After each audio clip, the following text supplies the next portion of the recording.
Hi everyone, thank you for joining me today in this video. If you're new here, my name is Shannon. I'm a full-time online reseller and I sell on Poshmark, eBay, Mercari, and Depop, and I sell at the username Shanny Sells.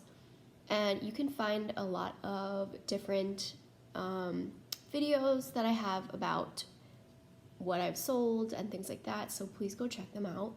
Today I wanted to do a bit of a different video that I've been wanting to do for a little while, and I had to take some time to kind of gather my thoughts. So I have notes here and I'm going to be looking down at those to kind of explain myself the best way possible. Please consider subscribing and liking this video if you like the content. It really helps my little channel grow, my small little YouTube channel. So the video I want to do today is basically my best tips about running a small business.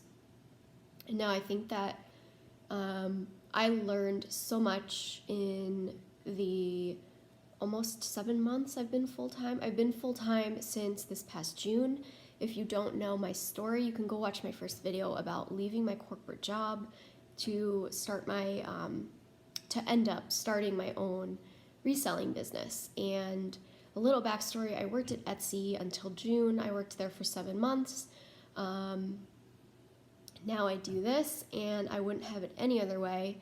I'm so glad they fired me. That sounds funny, but that is really the truth.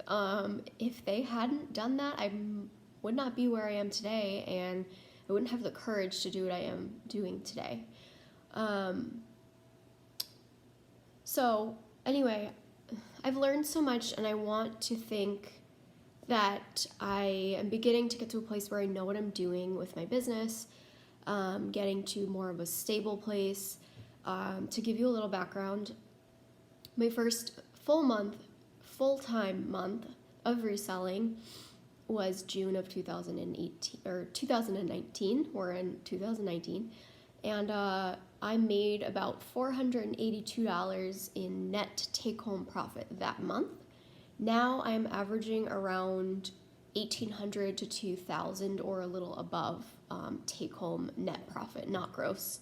So that is my profit after fees and after accounting for my cost of goods to get the items at the thrift store. So I like to think that I know what I'm doing, or beginning to at least get there, and I want to share my knowledge with you guys. So without further ado, let's get into my tips. So the number one tip that I have for you if you're thinking of starting a business, or if you're in one currently and you just need some guidance, is get your finances in order. This is so important and something I'm still working on to this day. In my opinion, this can make or break your business. It took me starting my business to realize that I did not have my finances in order at all. Not that it was it's not like I had tons of credit card debt or anything like that, but it wasn't anything crazy. But it took me running my business to realize that I had to make a lot of changes in the way I was handling my finances. And I can give you an example. Recently, I have KeyBank. I still have them right now, but I'm probably gonna leave soon. And I realized through running my business that I need to be able to transfer money through each account. I have a savings account. I have 2 checking accounts. I have one account set aside for taxes, because when I file taxes as a self-employed business, most people say to put aside 25 to 30% of your income, take-home income, not gross. So I have a whole entire taxes fund that I don't touch, and it's just there. Then I have my regular primary checking, which is hooked up to my debit card. And basically I figured out that through running my business, I was transferring money a lot, and it took me until just a few weeks ago to really realize, when I was looking at my bank statement, how many fees I was being charged by this bank for transferring money out of my savings to my checking account. Just for example, if I went to Walmart and I needed packing tape, Like I would have to transfer money because I didn't have money on my debit card. It was in my savings. Each time I did that, if I went over 6 transfers a month, they charged me $10. And guys, I really kid you not, I had like over $50 in fees from this ridiculous bank. So, needless to say, not a fan of KeyBank anymore. I'm getting out of that.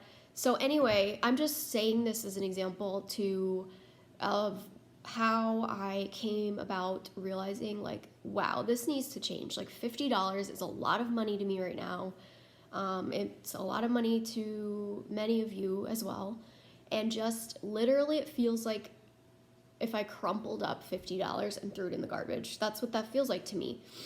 So long story short, I started doing research about better banks and I switched to a bank called Chime.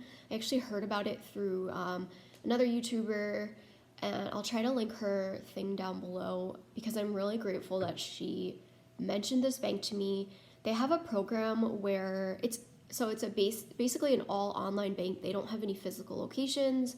It's mobile banking. What attracted me to them is that their direct deposits or deposits from Poshmark take much, much quicker than normal banks to deposit. And I can attest to this, that it usually takes 1 business day for me to see my Poshmark deposit. That is so important to me to get my money when I need it. And I'm sure it's important to you guys too. But in addition to that, the other thing that attracted me to them is that they have a program. It's called Spot Me. And I'm not being, I'm not sponsored by them or anything. It would be awesome if I was, but I'm not. I just want to spread the wealth with you guys, like on how you can like get better control of your finances. But they have a program that basically if you get at least $500 a month in direct deposits, it's called Spot Me, and you can overdraft your account up to I think $100 and they'll spot you and there's no fee. So that was the other thing I didn't have in order. Every now and then I would overdraft, just in the beginning when I was like figuring out like how to get my finances in order and how to make a living on a self-employed business. And I know that's not a good way to go about your money, but I think everyone has overdrafted at some point in time, but it was happening more than I wanted it to. And each time they charge you $38. That's a huge fee and it really adds up. So, obviously the goal is to not overdraft your account at all because you're going to have a better feel and hold on your finances. That's the goal. But it's just nice to know that if you do happen to overdraft, that they have that program available. The other thing I wanted to talk about getting your finances in order as a vital like step in your small business is minimizing your costs. Minimizing your costs and your bills.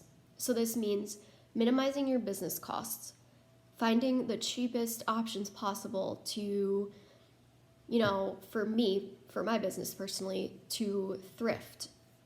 I live 2.5 hours from the closest Goodwill bins, which is where you buy by the pound, and it's like basically your cheapest option. So I'm not able to go there every week. It's just not feasible for me. So instead of that, I will seek out, $5 bag sales, or I will only go to Goodwill on a day when everything is half off, yellow and red tags or whatever. And I plan my week out that way now so that I make sure I'm limiting my costs. I don't buy things like poly mailers. I had them in August because my sister got me them for my birthday, and I did love them, but they're just costly and it adds up. So things like that are just, if they're unnecessary, I'd say cut them out. In addition to that, something that has been huge for me is minimizing my personal costs in my own personal financing. So my bills, I really took a good look in the very beginning, I still am right now, of where can I cut my bills in half? Instead of paying $10 a month for Spotify, I can be on a family plan with Frankie and we can split that cost. I don't need to spend an additional $10. In addition to that, like I was saying, the bank fees. Now I'm looking into a better bank that doesn't charge astronomical fees, and they don't have a fee for transferring my own money, which I just think is ridiculous, and it makes me angry, but I'm not going to go there. So where can you cut your finances out that are unnecessary costs? An example of this, also, it's a big example, but when I was working at Etsy last November, I purchased a newer used car. I purchased a 2015 Mini Cooper Countryman, and I love my car, guys, but I am thinking about selling it because I really see it as an unnecessary expense at this point. I work from home. I don't have to go many places except for like the post office, the thrift store, the grocery store. That's it. Like, Frankie has a Jeep that's already paid off. It's a pretty new car, good vehicle in the snow. Like, if we can share a car for a little while after I sell my car, and then I kind of build up money to pay one off. I don't want a car payment anymore, and I don't want to pay insurance if I don't have to. So that's another thing I'm looking at right now, is selling my car and getting a car that doesn't have a car payment, really to just get me from A to B. So that's super important when you run a business, because those things really will make or break you. And I really took a look at this a few weeks ago, saying, okay, this is a lot of my income going to this car every month, that I could be putting in savings or putting back into the business. So that's a huge one for me, and that's why I went on a rant about that for a little while. But moving on to tip number 2, is to have a lot of patience and be willing to make sacrifices. So this is super important. Patience is a virtue that you will need in this business, or any business. This is not just particular to reselling. If you decide to open up a coffee shop or whatever it is, like, things are not going to happen overnight for you. You're gonna have to work really hard. You're gonna have to sacrifice a lot in the beginning, but you will reap the rewards of that sacrifice and that hard work later on. And you might be at a point where you're in the very beginning and you're working really hard and you're not seeing the profit there yet, of like, the profit is not where you want it to be yet. That happened to me, and I had to really hold out and say, okay, this is going to happen for me, because I want it so badly that I will work hard, and I am willing to wait, and I'm willing to work hard and wait for that. That is so important, and not everybody has that patience and that sacrifice mindset. I've talked about this in previous videos, but I really think that we live in a society of instant gratification. Like, I want it now and I want it right away. You know, that's not how a small business works. So if you're not in that mindset, it's really important that you understand that there will be sacrifices and you need patience. For example, you might have to work really long hours for a little while, more hours than you are working at your 40-hour-a-week job. But if you love what you do, to be honest, for me, I love it so much, it doesn't feel like work. Most of the time I have to say, oh my gosh, I have to stop like doing Poshmark. I have to get off the app because I love it, and I don't mind working so much. But moving on to the next tip, making mistakes is okay and sometimes necessary. So we all make mistakes. There were times when I had to, in the beginning and even now, I had to admit, like, okay, this Poshmark case was opened on me the other day. I can give you an example. I had a North Face fleece that I sent out and did not completely missed this flaw on the inside of the fleece. You know, you're human and you're gonna miss things. So instead of getting angry about it, or kind of, you know, thinking it's the buyer's fault, I went to the case and I commented and I said, I'm so sorry, I missed this. I took responsibility and I realized that was my mistake. And I said, I'll gladly accept this return and I'm so, so sorry. And she was really understanding. She actually told me she would leave me a good rating if they still required her to do so, which I thought was so sweet. My point is that those mistakes will make you realize what you need to work on, and it will be a learning lesson for you. So that's a big one too. My next tip is that you should try to really have an open mind. So, for example, maybe right now you're only selling women's clothing and you start out saying, I'm going to start a business. It's going to be only a women's clothing boutique.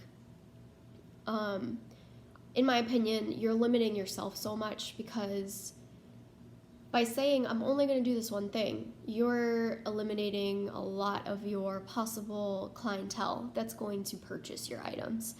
If you never say never, you might end up selling men's clothing, kids' clothing, home goods eventually. Like, you're going to open up your mind and you're going to open up your market for your business. So I really think it's important to keep an open mind, so that you can open up more opportunities and more chances for you to be successful. Personally, I can't imagine being full-time if I wasn't selling more than one category. In addition to that, this is my personal opinion. Now, I know that there are people out there that make all of their income just selling on Poshmark or just selling on eBay, and I definitely know that it's possible. For me personally, I can't imagine being full-time if I didn't cross-list to other sites. And I say that because, for example, this week so far, Poshmark has been slower. My income on Poshmark is it's actually more than half of what eBay is this week. So on those really slow weeks on one site, your other site that you're on will hopefully pick you up. And if it doesn't, then there's something really weird going on, because I've never had a week where I didn't make any money. Like, there's always going to be, okay, Poshmark is doing crummy this week. I'll make sales on the other site, or Mercari will pick up this week. You know what I'm saying? So in addition to being open about markets, maybe open your mind to other selling platforms or other ways of doing things in your business. I think that's so important. So my next tip is to run your business the way that you want to. So an example of this is, maybe you go on YouTube and you see a lot of those reseller videos that you watch to get like motivated in the beginning, and people say, oh, I always pick up this brand, or this brand always sells for me. Like, everyone does things differently, and if you are like, well, I'm not really into brands, maybe you want to pick up style over brand, and that's what works for you, then you do that. Maybe you don't want to spend $100 on a light box. Maybe you want to make your light box out of cardboard and, light bulbs. I don't know if that's possible. I'm just using an example. You don't need fancy things to start your business just because that's what everyone else is doing. You can do things the way you want to, and different things are going to work for you than are going to work for the person next to you. So my next tip is, and this is obviously your choice, but I personally like to be honest about the struggles. I've talked about this in my videos before. I like to be transparent about the struggles of owning a small business. I think there's a lot of misconceptions out there in the reseller community, and I think a lot of it comes from social media. You see someone with like all these packages and they're saying that it's just from one day. And I just was watching a video yesterday about a girl that was saying how some of these people are putting up a picture of packages from the whole entire week and saying it's one day. Now, I don't know, I've never seen that personally. I'm just using this as an example, that those kind of things, if they are happening, really send a skewed mindset out there to everyone. that makes it easy for people to compare themselves and feel like a failure. I like to be honest and be like, hey, I had a crappy sales week. I only made $250 net profit this week, and I'm not saying that's crappy. I'm just using it as an example. I think it's okay to pretend that every second and every day is not great. And I think when you're open about your business in general, that people are sometimes willing to help you out. So say for some reason you don't really want people on Facebook to know that you run a reselling business. I don't know why you wouldn't, but maybe you're just a private person and you don't want people to know. Again, having an open mind, because maybe if you let people know what you're doing, they'll say, oh, I have tons of clothes that I was going to donate anyway. Do you want them? And from, being open and letting people know what you're doing, you opened up other people coming out to you and helping you out. So you just never know what will happen. My last tip, speaking of social media, is social media can be a huge benefit to your business, and I think it is vital nowadays. And I think in addition to that, being open-minded again about social media outlets that you want to present on. I never thought I would be on YouTube, and I'm still learning how to be comfortable in front of the camera, and I don't know. It's just a weird concept to talk to a camera. But I'm so glad I got into this community when I did, and the fact that I was open-minded about it, it can really open up other opportunities for your business. The reason I started my YouTube, to be honest with you guys, is because I wanted it to help my sales. If I'm showing a thrift haul and someone out there sees something they like, they might buy that. And it honestly morphed into so much more than that as I was going.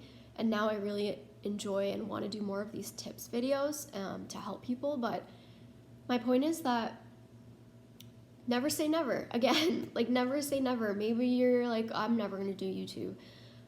Just have an open mind and know that things can change, and things are always changing, and we learn to adapt. But I think that's pretty much all I had to say.